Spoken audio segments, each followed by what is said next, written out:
حضور نے جبرائیل کو ان کی اصل شکل میں صرف 2 مرتبہ دیکھا. ایک مرتبہ غار حرا سے اترتے ہوئے آپ نے دیکھا، آواز آئی یا محمد. یہ چوتھی وحی جو ہے اس سے پہلے واقعہ پیش آیا. آپ نے دیکھا سامنے آگے پیچھے دائیں بائیں کوئی نہیں ہے، تو تھوڑا سا خوف سا احساس ہوا. آگے بڑھے، پھر یا محمد. پھر آپ نے دیکھا دائیں بائیں آگے پیچھے کوئی نہیں ہے. پھر آواز آئی یا محمد. اب نگاہ اٹھا کر دیکھا تو جبرائیل پورے افق پر چھائے ہوئے. وَهُوَ بِالْأُفُقِ الْأَعْلَى فَدَنَا فَتَدَلَّى فَكَانَ قَابَ قَوْسَيْنِ أَوْ أَدْنَىٰ فَأَوْحَىٰ إِلَىٰ عَبْدِهِ مَا أَوْحَىٰ. ایک اس موقع پر جبرائیل کو ان کی اصل ملکی شکل میں دیکھا ہے، اور ایک شب معراج میں دیکھا ہے ملکی شکل کے اندر. باقی تو ہر دفعہ حضرت جبرائیل یا تو وہی ہے تو اس میں جبریل فرشتہ نظر نہیں آ رہا، وہ تو روح الامین روح محمدی پر نزول کر رہا ہے، نازل کر رہا ہے قرآن. ان آنکھوں کا اس میں کوئی دخل ہے ہی نہیں، ان کانوں کا اس میں کوئی دخل نہیں. شاید میں نے آپ کو ایک شعر بھی سنایا تھا جگر کا، جو میں حیران ہوا کرتا ہوں کہ کس عالم میں ہوں گے اس وقت جگر جب کہ انہوں نے یہ شعر کہہ دیا. واقعہ یہ ہے کہ وہ بہت شراب پینے والے تھے، لیکن جب شراب سے توبہ کی ہے انہوں نے تو پھر جو شاعری انہوں نے کی ہے وہ بڑی پاکیزہ شاعر. اسی میں ہے یہ شعر، نغمہ وہی ہے نغمہ کہ جس کو روح سنے اور روح سنائے.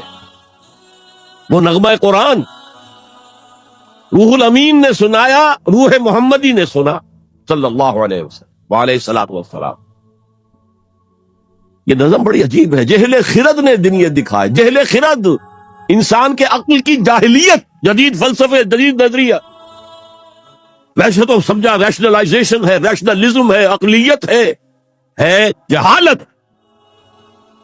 جہل خرد نے دن یہ دکھائے، گھٹ گئے انسان بڑھ گئے سائے. اسی میں یہ شعر ہے، نغمہ وہی ہے نغمہ کہ جس کو روح سنے اور روح سنائے. بہرحال حضور نے جبرائیل کو اصلی شکل میں بھی دیکھا ہے. وہ غیب میں ہے یا نہیں ہے؟ شب معراج میں آپ نے کیا نہیں دیکھا؟ جہنم کو دیکھ لیا، جنت کی سیر کر لی. یہ غیب ہے ہمارے لیے. تو جو چیزیں ہمارے لیے غیب، میں اس سے پہلے ایک گفتگو میں کہہ چکا ہوں کہ اللہ کے لیے تو غیب کا سوال ہی نہیں. وہ جب کہتا ہے عالم الغیب والشہادہ، وہ ہمارے اعتبار سے کہتا ہے جو چیزیں تمہارے لیے غیب ہیں اللہ ان کا بھی جاننے والا ہے، اور جو تمہارے لیے جو موجود ہیں سامنے جنہیں تم دیکھ سکتے ہو، چاہے ان کو دیکھنے کے لیے تم نے ٹیلیسکوپ ایجاد کر لی ہے تو اسے تمہاری آنکھ کی صلاحیت بڑھ گئی. اگر مائکروسکوپ ایجاد کر لی ہے تو اسے بھی تمہاری آنکھ کی صلاحیت بڑھ گئی ایک اعتبار سے. بہرحال ہے یہ تمہارے اپنے حواس خمسہ.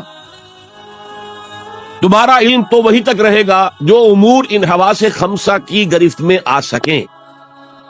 ان سے جو ماورا ہیں، جس کو آپ کہتے ہیں ماوراء الطبعیات، فزیکل ورلڈ سے ماورا، جس کو میں نے اپنی گفتگو میں کہا تھا عالم امر ایک عالم خلق ہے. ہماری ساری سائنس، ہمارا سارا مطالعہ، ہماری ساری علم جو ہے وہ عالم خلق سے متعلق ہے، عالم امر سے کوئی تعلق نہیں. عالم امر سے تعلق رکھنے والے فرشتے ہیں اور انسان کی روح. یسألونک عن الروح قل الروح من امر ربی. اور عالم امر کے اندر یہ چیزیں، واقعات، تخلیق اس طور سے ہوتی ہے کہ اس میں صرف کن، صرف یہ کہا جاتا ہو جاتا، ٹائم ایلیمنٹ کوئی نہیں. انما امرہ اذا اراد شیئا ان یقول له کن فیکون. ایسا ہی کوئی بڑا کن تھا جسے سائنسدان وہاں تک پہنچ گئے ہیں، دی بگ بینگ. وہ بہت بڑا کن تھا اللہ کا، جس سے اللہ تعالیٰ بتاتا تمہارے آگے پیچھے حفاظت والے جو ہے فرشتے چلتے ہیں. اور آپ نے کبھی دیکھا ہوگا کہ گاڑی کوئی سناٹے سے ایسی گزر گئی ہے آپ کے ساتھ سے کہ آپ محسوس کریں کسی نے آپ کو دھکا دے کر بچایا. کوئی غیر مرئی طاقت ہے، انویزیبل طاقت ہے جس نے آپ کو ہٹایا ہے اور گاڑی سے بچایا ہے. فرشتے ہیں ہر جگہ ہے، ہر آن ہے.